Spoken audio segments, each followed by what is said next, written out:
to my channel, All Things Psych. My name is Brittany. I am a licensed clinical psychologist and an adjunct professor. If you are watching this video, then likely you are looking for additional EPPP study tips. Well, you've come to the right place. I can help you with that process. So, without any further delay, let's go right into today's video.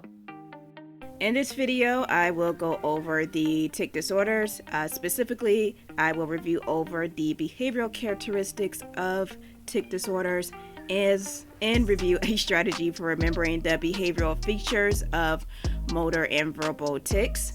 Also, I will discuss how you can best differentiate between the tic disorders.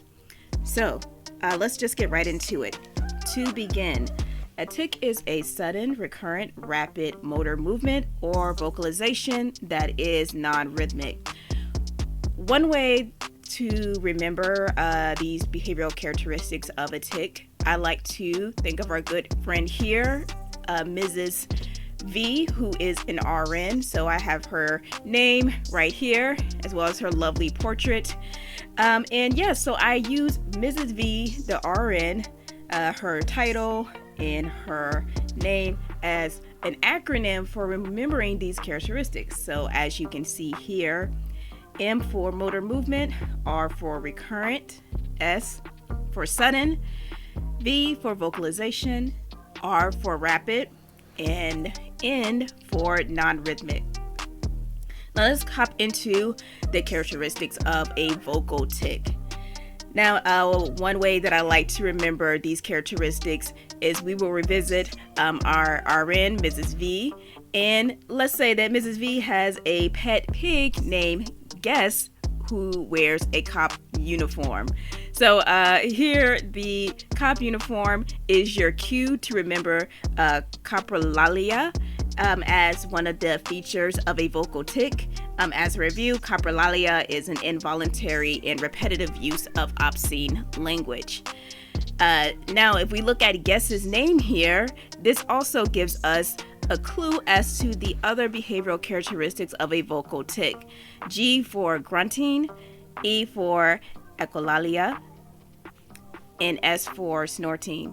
So again, I like to use this representation because when I also think of a pig, I think of these different behavioral characteristics.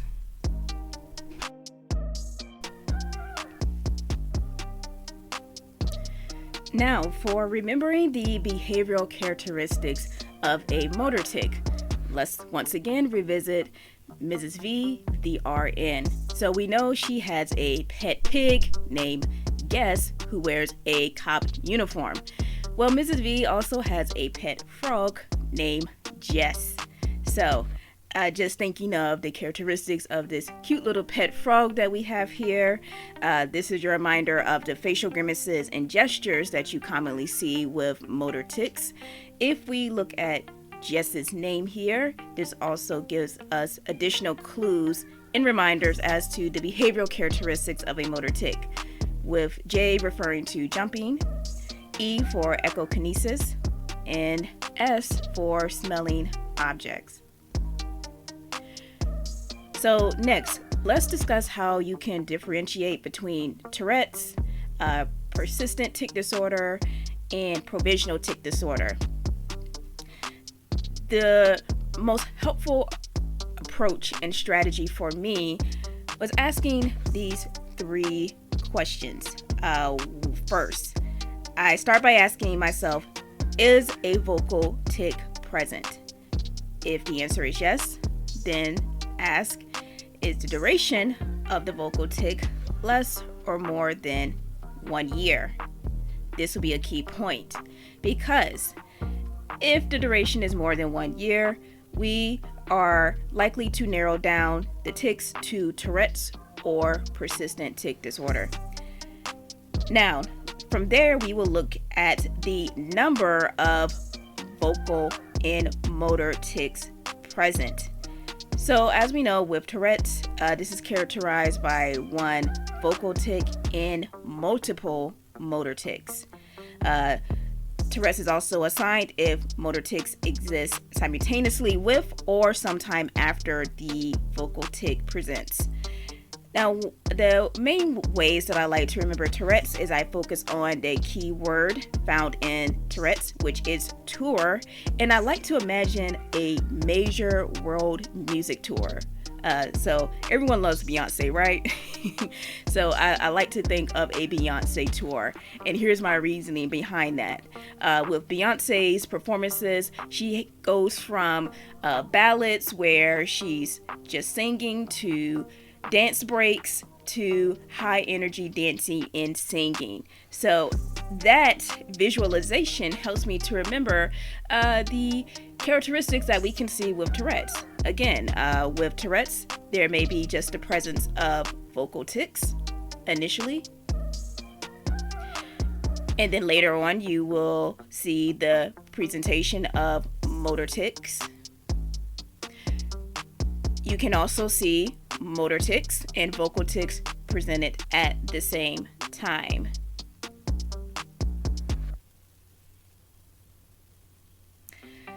So that's just a way that I like to remember Tourette's disorder.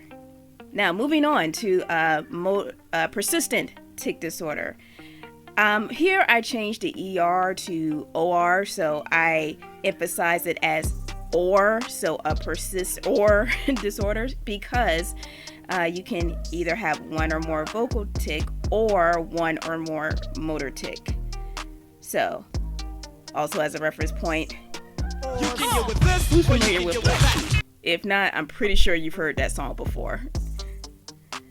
Now, at this point, you're probably wondering, how can you differentiate between Tourette's and persistent tic disorder if an individual initially presents with only vocal tics? Well, the solution would be to pay attention for a later presentation of motor tics. If there is the presence of a motor tic, then it's likely Tourette's. If no motor tics are present during this period, it is likely a persistent tic disorder. Now, I say likely because we have to consider provisional tic disorder, which includes the presence of motor, vocal, or the presence of both of these tics for less than 1 year. Now, to help you remember duration, let's just look at the key word here. Provisions, its Latin roots translate to for the time being. So if you can remember pro tempore or pro tem for short, then you can remember that phrase for the time being. Additionally, there are several restaurants that are named Provisions. Specifically, I'm familiar with one that's in Ames, Iowa. I know, random, right? But one of the key features of this restaurant in particular, and I imagine similar restaurants that are named Provisions, is that its menu changes frequently. And so, again, making that connection between the Latin root of the word for the time being and this particular restaurant here that changes its menu frequently, that can help you to remember that this is something that has a shorter duration than Tourette and persistent tic disorder.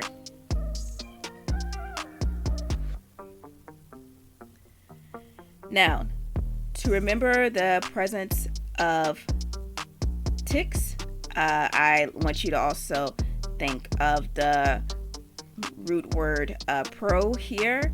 And, you may like this example, you may not, so you can disregard or accept it as you will. I think of the keyword pro-choice, so meaning that you can go either way. So, again, we know that with provisional tic disorder, you can have only motor tics, you can have only vocal tics, or you can have both. So, it can go either way there. So, let's return back to our initial question.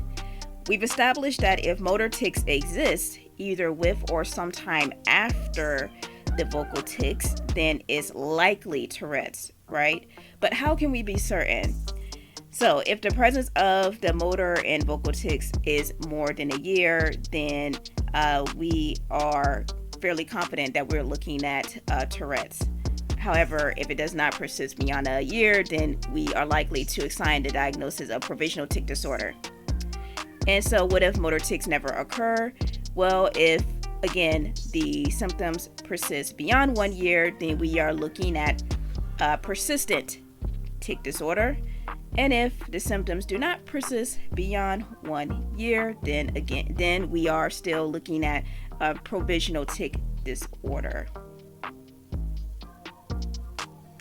And so what about motor symptoms? Well, if there are only motor symptoms and they are more than a year, then we are looking at persistent tic disorder. If they do not persist beyond 1 year, then we are looking at provisional tic disorder. So in summation, again, you all, when we are making these differential diagnoses to establish which tic disorder is presenting itself, you want to focus on the presence of a vocal tic. Is it there? Is it not there? Then from there, I want you to focus on duration. Are we looking at symptoms that are persisting beyond a year, or do they appear to subside before that year mark? And then finally, we want to get a running tally of the number of motor and vocal tics present.